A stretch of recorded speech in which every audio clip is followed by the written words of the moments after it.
Bismillahirrahmanirrahim.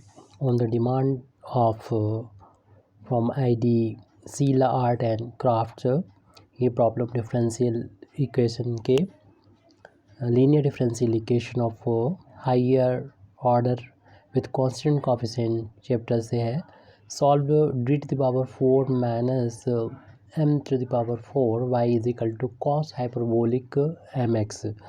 तो इस differential equation जो हमको दे रखा है d की power 4 minus m to the power 4 y is equal to cos hyperbolic mx. इसके सॉल्यूशन फाइंड करने के लिए जनरल सॉल्यूशन हम फाइंड करेंगे तो इसके लिए दो पार्ट में से सॉल्व करेंगे. कम्प्लीमेंट्री फंक्शन फाइंड करेंगे और पर्टिकुलर इंटीग्रल, उन दोनों को फिर ऐड करना होगा. तो सबसे पहले कम्प्लीमेंट्री फंक्शन यहाँ पर फाइंड करना है. तो कम्प्लीमेंट्री फंक्शन को फाइंड करने के लिए हमें एक्सिलरी इक्वेशन फाइंड करना होती है. The auxiliary equation is, जहाँ पर भी आपको यहाँ पर नज़र आ रहा है D, वहाँ पर कैपिटल M पुट कर दीजिए. तो capital M to the power 4 minus M to the power 4 is equal to 0. तो उसको 0 के बराबर करके ये एक्सिलरी इक्वेशन आ जाएगा. कैपिटल M की वैल्यू के करस्पॉन्डिंग हम कम्प्लीमेंट्री फंक्शन लिख सकेंगे. तो इसके लिए सबसे पहले तो इसका हमें फैक्टर करना होगा. तो इसके फैक्टर ऐसे कर सकते हैं, कैपिटल M स्क्वायर का whole of square minus small m square का whole of square is equal to 0. और यहाँ पर हम एक ब्रैकेट में इसको ऐड कर देंगे, यानी कैपिटल M स्क्वायर एक ब्रैकेट में ऐड हो जाएगा और दूसरे ब्रैकेट में सब्सट्रैक्ट हो जाएगा. Capital M square minus m square is equal to 0. और इन दोनों को जब मल्टीप्लिकेशन जो कि 0 के इक्वल है, इनको अलग अलग 0 के बराबर पुट करेंगे, यानी capital M square plus m square की वैल्यू 0 के इक्वल हो गई, या फिर capital M square minus small m square बराबर 0 होगा. इससे कैपिटल M स्क्वायर की वैल्यू निकालने की कोशिश करेंगे तो ट्रांसपोज करेंगे माइनस स्मॉल m स्क्वायर हो जाएगा. यहाँ से कैपिटल M स्क्वायर की वैल्यू निकालेंगे तो स्मॉल m स्क्वायर हो जाएगा. तो कैपिटल M की वैल्यू यहाँ निकालेंगे तो स्क्वायर रूट लग जाएगी. इसकी दो वैल्यू होती है, प्लस माइनस का m स्क्वायर, और यहाँ पर कैपिटल M की वैल्यू फाइंड करेंगे तो स्क्वायर रूट की भी दो वैल्यू होती है यहाँ पर m स्क्वायर. और हम लोग जानते हैं यहाँ पर हम कैपिटल यहाँ पर जो है m है उसको तो हम m स्क्वायर को m की फॉर्म में बाहर निकाल सकते हैं, लेकिन स्क्वायर रूट के अंदर या 1 का इंटू मान लेंगे तो माइनस m बच जाएगा, माइनस 1 बच जाएगा, सॉरी माइनस. यहाँ पर capital M is equal to, यहाँ पर देखिए प्लस माइनस m स्क्वायर है, स्क्वायर रूट का जब लगेगा तो m के बराबर आ जाएगा. तो स्क्वायर रूट माइनस 1 आयोटा होता है, यानी आई होता है इसकी वैल्यू, तो प्लस माइनस आई एम हो जाएगा. स्क्वायर रूट माइनस 1 की यहाँ पर आई पुट कर दिया और कैपिटल M की वैल्यू यहाँ पर plus minus m small m हो जाएगी. इस तरीके से हमें 4 वैल्यू m की मिल गई हैं. दो जो है वो इस देख रहे हैं कॉम्प्लेक्स हैं, आई एम एक्स यानी इमेजिनरी कहना चाहिए, इमेजिनरी है, और दो वैल्यू रियल है प्लस माइनस m. इस जो इमेजिनरी पार्ट में दे रखा है m की वैल्यू इमेजिनरी दे रखी है, तो उससे तो हमें कम्प्लीमेंट्री फंक्शन का ये वाला पार्ट मिल जाएगा. यानी इसे हम लिख रहे हैं C1 कॉस, जो भी आई को कोफिशिएंट है वो लिख के इंडिपेंडेंट वेरिएबल x लिख देंगे, प्लस का C2 और साइन x से हमें यही एंगल होगा, ये तो इसके करस्पॉन्डिंग हमने कम्प्लीमेंट्री फंक्शन लिख दिया. और प्लस जिसमें आई नहीं है ओनली m है, या तो हम इसको e की पावर में लिख सकते हैं या फिर हम कॉस हाइपरबोलिक की फॉर्म में भी इसको लिख सकते हैं. तो इसको हम कॉस हाइपरबोलिक की फॉर्म में यहाँ पर लिख देंगे. m के करस्पॉन्डिंग ये हो जाएगा, अगला जो आर्बिट्री कांस्टेंट होगा वो C3 होगा इंटू कॉस हाइपरबोलिक mx हो जाएगा. इसके करस्पॉन्डिंग हम वैल्यू लिख रहे हैं. और नेक्स्ट हो जाएगा C4 arbitrary constant into sine hyperbolic mx हो जाएगा. इसको हम लोग दूसरी तरीके से भी लिखते हैं, जैसे ऐसे भी लिख सकते थे C1 e to the power mx plus का C2 e to the power minus mx. इसी को जब सॉल्व करते हैं तो हमें ये वैल्यू मिल जाती है, इसलिए हमने इससे रिजेंबल करता हुआ वैल्यू लिखी है. तो कम्प्लीमेंट्री फंक्शन तो हमारा ये आ चुका है.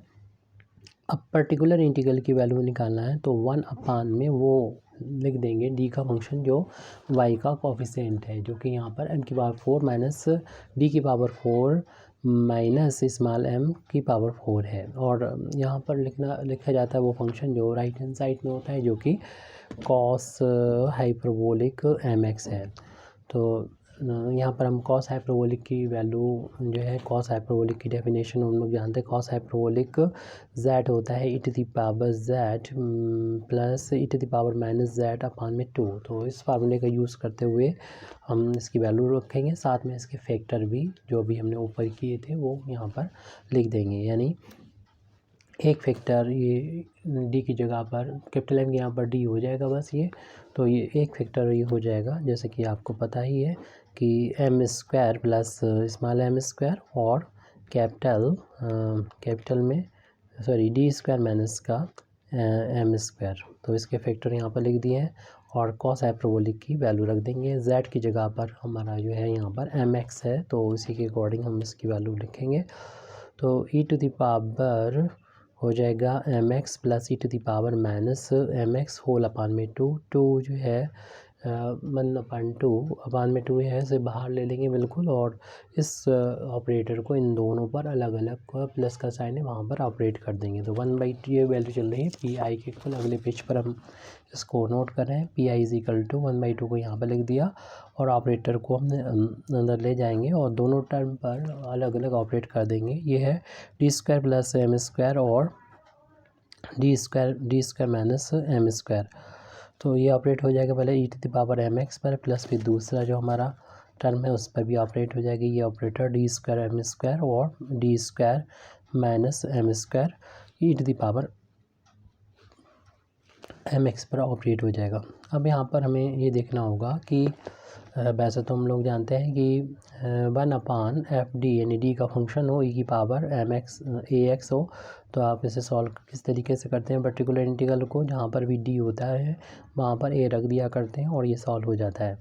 लेकिन ये तब के लिए है जब एफ ए की वैल्यू 0 के इक्वल ना हो, लेकिन जब एफ ए 0 हो जाएगा तब फिर हम दूसरा फार्मूला लगाते हैं। हालांकि अभी हम इसी फार्मूले का यूज़ करना है, लेकिन हम ये फार्मूला नहीं यूज़ करेंगे उस फैक्टर में जिसमें 0 हो जाता है। जैसे m बराबर अगर हमने यहाँ पर d की वैल्यू m रख दिया d की जगह पर इस फार्मूले के अकॉर्डिंग, तब तो ये 0 हो जाएगा। तो इसमें यहाँ पर नहीं रखना है, इस फैक्टर को ऐसे लिख रहने देंगे और इस वाले फैक्टर में हमें कोई प्रॉब्लम नहीं, जहाँ पर भी डी है वहाँ पर एक्स को कोफिशिएंट m यहाँ पर रख देंगे, यानी M square plus M square हो जाएगा और ये D square minus M square as it लिखा रहने देंगे की पावर mx प्लस इसमें देखिए अगर हम इसमें भी यही है कि अगर हम इस फैक्टर में रखेंगे -m तो ये वैल्यू 0 हो जाएगी, -m का स्क्वायर प्लस m हो जाएगा और ये वैल्यू फिर 0 हो जाएगी, इसलिए इस वाले फैक्टर में रखने में कोई प्रॉब्लम नहीं है।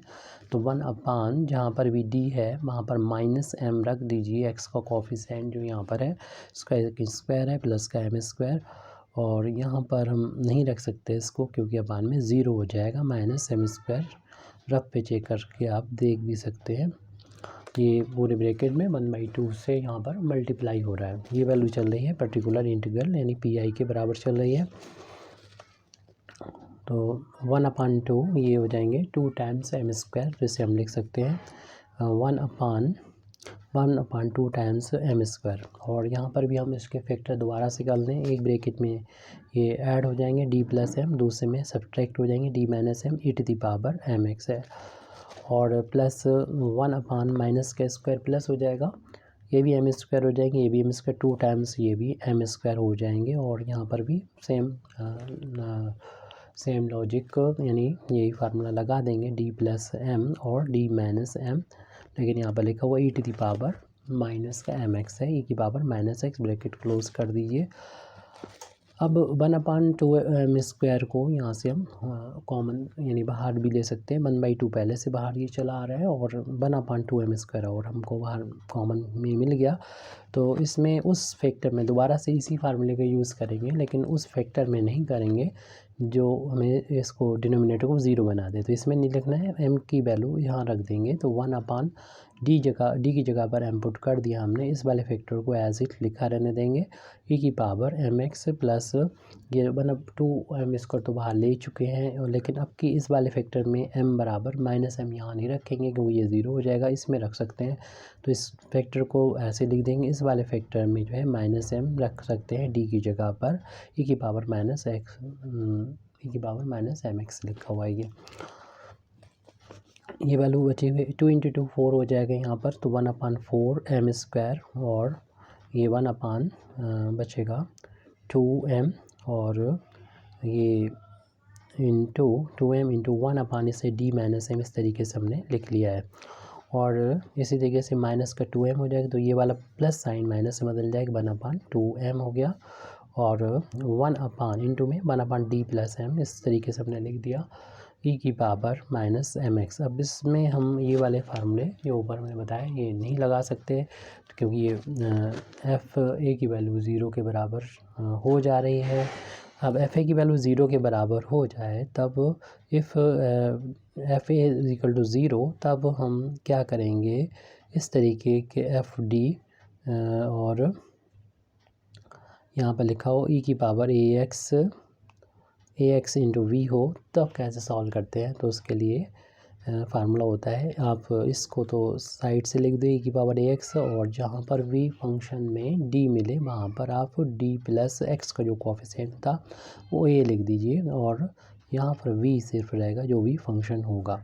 तो इस फार्मूले का हम लोग यूज़ करेंगे। तो यहाँ पर दूसरा फंक्शन इंटू में तो कोई है नहीं, तो इसके लिए यहाँ पर हम 1 का इस्तेमाल करेंगे, अगर नहीं है तो उसका 1 होगा। तो 1/4 एम स्क्वायर, इसमें से हम 1/2m को बाहर भी ले सकते हैं, तो 1/2m को हमने यहाँ से इनमें से बाहर भी ले लिया। एक काम ये किया, और दूसरा काम हम अगली स्टेप में कर देते हैं, इसको हम एज इट नोट कर लेते हैं 1/d माइनस एम, और फिर हम इस फार्मूले का यूज़ करेंगे e to the power M X minus 1/2m बाहर हो गया, और बचेगा हमारे पास 1/d plus M e to the power minus M X. अभी इस फार्मूले का हमने यूज़ नहीं किया है, अब इस स्टेप में हम इसका यूज़ करने वाले हैं। अब इसका यूज़ कर रहे हैं, इसका यूज़ जब करेंगे तो ये m की पावर 3 हो जाएगी, 1/4 m क्यूब इंटू 1/2, ऐसे एज लिखा रहने दें अभी। और यहाँ पर आप इस फार्मूले का जब यूज़ करेंगे तो इसको तो हम e to the power M X को पहले लिख दें, और जहाँ पर भी d मिले वहाँ पर d प्लस हो जाएगा x का कोफिशिएंट जो कि m है, और माइनस m पहले से चल रहा था उसको लिख दें, और यहाँ पर 1 का इंटू माना था वो यहाँ लिखा रहने दें माइनस। इसी तरीके से इस वाले में क्या होगा, यहाँ 1 का जो इंटू माना था आपने उसको e to the power minus M X को बाहर लिखते हैं, और जहाँ पर भी d नज़र आए वहाँ पर d माइनस एक्स का जो कोफिशिएंट है m लिख दें, प्लस m पहले से यहाँ पर मौजूद था, और यहाँ पर 1 लिखा हुआ है ऐसे ही लिख दीजिए इसको। अब यहाँ पर देखने की एक चीज़ मिल रही कि प्लस माइनस m यहाँ पर दोनों में ही कैंसिल हो गए, और 1/d बचेगा, इधर 1 है, बाकी चीज़ें एज इट लिख दीजिए। पर्टिकुलर इंटीग्रल की वैल्यू भी हम लोग निकाल रहे हैं, फाइंड कर रहे हैं। पर्टिकुलर इंटीग्रल 1/4 m क्यूब चल रहा था, इंटू में 1/2 भी था, फिर ब्रैकेट था, और e to the power M X था, और 1/d बचा था, और इधर 1। तो ऐसे ही दूसरे वाले ब्रैकेट में है, लेकिन बिटवीन साइन माइनस हो चुका है, e to the power minus M X, और 1/d, और इधर भी 1 है। और 1/d का मतलब क्या होता है आपको मालूम है, 1/4 m क्यूब इंटू 1/2। 1/d का मतलब क्या होता है, इंटीग्रेट करना होता है यहाँ पर x के रिस्पेक्ट में, जो भी यहाँ पर फंक्शन है, यहाँ 1 फंक्शन है, और minus e to the power minus M X, और इसमें भी सेम एक ही वैल्यू है ये। तो इंटीग्रेट करेंगे x को 1 को x के रिस्पेक्ट में, तो 1/4 m क्यूब, चाहे तो आप मल्टीप्लाई कर दें, लेकिन मैंने 2 को किसी खास मकसद के लिए इसको यहाँ पर रखा हुआ है। e to the power M X into 1 का इंटीग्रेशन x हो जाएगा, e to the power minus M X, और 1 का इंटीग्रेशन x हो जाएगा। x को यहाँ से हम बाहर ले लेंगे, तो ax/4 m क्यूब हो जाएगा। x को हमने यहाँ से बाहर ले लिया है, तो 1/2 बचा हुआ है, e to the power M X minus e to the power minus M X है। और हम लोग जानते हैं साइन हाइपरबोलिक z की एक्सपेंस e की पावर में वैल्यू होती है e की पावर z माइनस e to the power minus z/2 होता है ये फार्मूला। तो ये वैल्यू मौजूद है हमारे पास 1/2 यहाँ पर, इसको हम 1/2 करके लिख सकते हैं। वही 1/2 हमारा यहाँ पर जो चल रहा था उसको हमने बचा के रखा था ताकि इसमें फार्मूला यूज़ कर लें। तो x/4 m क्यूब, और ये वैल्यू हो जाएगी साइन हाइपरबोलिक एम एक्स हो जाएगी, साइन हाइपरबोलिक एम एक्स हो जाएगी। तो क्योंकि यहाँ पर z की जगह पर अपना mx है, प्लस में है और माइनस में है, और इसीलिए इसमें साइन हाइपरबोलिक में z की जगह पर mx आ गया। ये पर्टिकुलर इंटीग्रल की वैल्यू आई है। अब हम जनरल सॉल्यूशन लिख सकते हैं गिवन डिफरेंशियल इक्वेशन का। The general solution of given differential equation, तो ये होता है y is equal to complementary function और प्लस पर्टिकुलर इंटीग्रल। तो कॉम्प्लीमेंट्री फंक्शन की वैल्यू हम पहले निकाल चुके थे, इसको यहाँ पर बस नोट करना है। c1 cos mx प्लस का c2 sin mx, पीछे देख के नोट कर दीजिएगा। c3 cos hyperbolic mx plus c4 sin hyperbolic mx, उसके बाद प्लस करते हुए पर्टिकुलर इंटीग्रल की वैल्यू हमारे पास ऊपर लिखी हुई है, उसको नोट कर देंगे। यह है x/4m³ into sine hyperbolic mx। इस तरीके से हमारी ये प्रॉब्लम कंप्लीट होती है। Thank you very much indeed for listening me. वाखिर दावाना अल्हम्दुलिल्लाहि रब्बिल आलमीन।